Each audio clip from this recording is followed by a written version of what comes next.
You know that person who feels a tiny wave of relief when plans get canceled? Not because they hate you, not because they hate people, but because suddenly the evening belongs to them again. The door can stay closed. The phone can stay face down. The lights can get softer. No one needs a performance. No one needs a reaction. No one needs them to become the fun version, the polite version, the available version, or the version that says, I'm fine, before they even know if they are. They are not always avoiding life. Sometimes they are returning to safety. And if you are someone who feels more peaceful in an old hoodie at home than dressed up in a crowded room, this video may explain something you have felt for years but never had the words for. Some people do not just like staying home, they feel safest there. And society has a very simple story about that. It says they are boring. It says they are antisocial. It says they need to get out more. It says a full life must be visible, social, busy, photographed, posted, and proven. But psychology is rarely that simple. For some people, home is not a place where life stops. Home is the place where the nervous system finally stops bracing. Out there, even ordinary things can feel like demands. A loud restaurant, a crowded store, a coworker who wants to talk when your brain has no space left, a family member watching your face for the correct emotion, a friend who says, just come out for one drink, as if one drink does.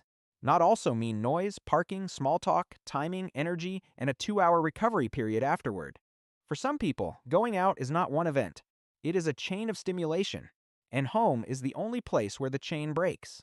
At home, they control the light, they control the sound, they control when to speak, when to stop, when to eat, when to sit in silence, when to disappear under a blanket without explaining why. That control is not always about being controlling. Sometimes it is about regulation, because the world outside often asks for constant adjustment. Smile here, answer there. React faster, be warmer, be less intense, be more available, be more spontaneous. Be less sensitive, be normal but not too quiet. Be yourself, but not that much. Home asks a different question. Do you want tea? Do you want the lamp on? Do you want to sit in the same corner of the couch and remember what your own thoughts sound like? That is why the safest home is not always the prettiest home. It might be a small apartment, a bedroom with a familiar blanket, a kitchen at midnight, a desk by the window, or a chair where nobody interrupts. You're breathing. The magic is not the furniture. The magic is that your body knows the rules. This is also why home can be emotionally complicated. Research on home and mental health does not treat home as one simple thing. One qualitative study about men living with mental health challenges described home as a place that could hold refuge, despair, and self-care at the same time. Another review on residential environments found that housing and neighborhood conditions can shape daily stressors connected to adult mental health. So no, home is not automatically healing. A peaceful home can calm you. A chaotic home can keep you on alert. A private room can help you recover. A closed door can protect you. And sometimes that same closed door can become a wall. That is the part people miss. For people who feel safest at home, home is often both sanctuary and mirror. It shows them what restores them. And sometimes it shows them what they are afraid to face. Many people who feel safest at home learned early that peace was not guaranteed. Maybe they grew up around unpredictable moods. Maybe the house was loud, critical, intrusive, or emotionally confusing. Maybe privacy was the only place where they could stop being useful. Maybe their childhood bedroom became the one small territory where nobody could ask them to manage the atmosphere. So later, as adults, they do not just come home. They come back to themselves. They close the door and the old scanning system gets permission to stand down. No one is disappointed. No one needs decoding. No one is asking why they are so quiet. No one is turning dinner into a personality test. Just a lamp. Just a mug. Just the low hum of a familiar room. To someone else, it looks like nothing is happening. To them, something very important is happening. Their body is unclenching. That is not laziness. That is recovery. And this is where introverts, highly sensitive people, burned out adults, and socially overloaded people often recognize themselves. They may love people deeply, but not endlessly. They may be loyal friends, thoughtful partners, careful listeners, and still need silence afterward like oxygen. They do not recharge by being seen by everyone. They recharge by being known by a few, or sometimes by not being perceived at all. In a culture that treats visibility as proof of living, privacy can look suspicious. But privacy is not emptiness. Privacy is where some people remember who they are without an audience. Still, there is a shadow side, And this is the line that matters.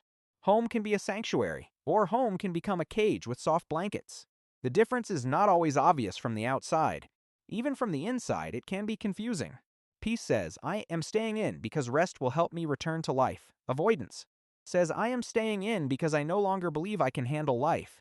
Peace gives you energy back. Avoidance makes your world smaller. Peace feels like choosing. Avoidance feels like shrinking.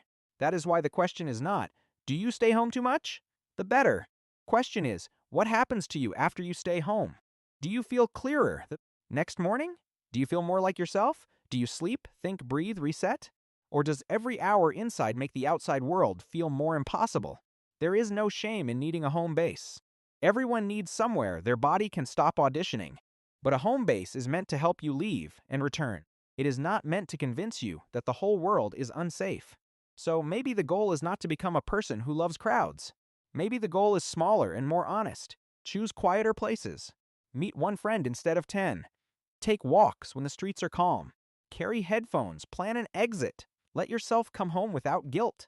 Build a life where safety can travel with you, even if it starts in one familiar room. Because some people do not need a louder life. They need a kinder one. They need less performance, not less connection. They need solitude that restores them, not isolation that erases them. They need a door they can close, and eventually, a door they can open. So if you are the person who feels safest at home, maybe you are not antisocial. Maybe you are not lazy. Maybe you are not boring. Maybe your nervous system simply knows where it can stop pretending. And maybe the next chapter is not forcing yourself into a life that exhausts you. Maybe it is learning the difference between hiding from the world and coming home to yourself. One is fear, the other is wisdom. And this is why the person who loves home should not be mocked too quickly. Sometimes they are the person who has noticed what everyone else keeps ignoring. That constant noise is not the same as connection. That being busy is not the same as being alive. That a room can be quiet and still feel full. That a night with no plans can be the first honest breath of the week. The real question is not whether home matters too much. The real question is whether your home gives you back to yourself. If it does, protect that. If it does not, pay attention to that too. Because your safest place should help you become more alive, not more afraid. It should be the place you recover, your voice, your boundaries, your softness, and your courage. Not the place where your whole life quietly disappears. And if this describes you, tell me in the comments. Is home your sanctuary, or does it sometimes become your hiding place? Because that answer may explain more about your life than you think.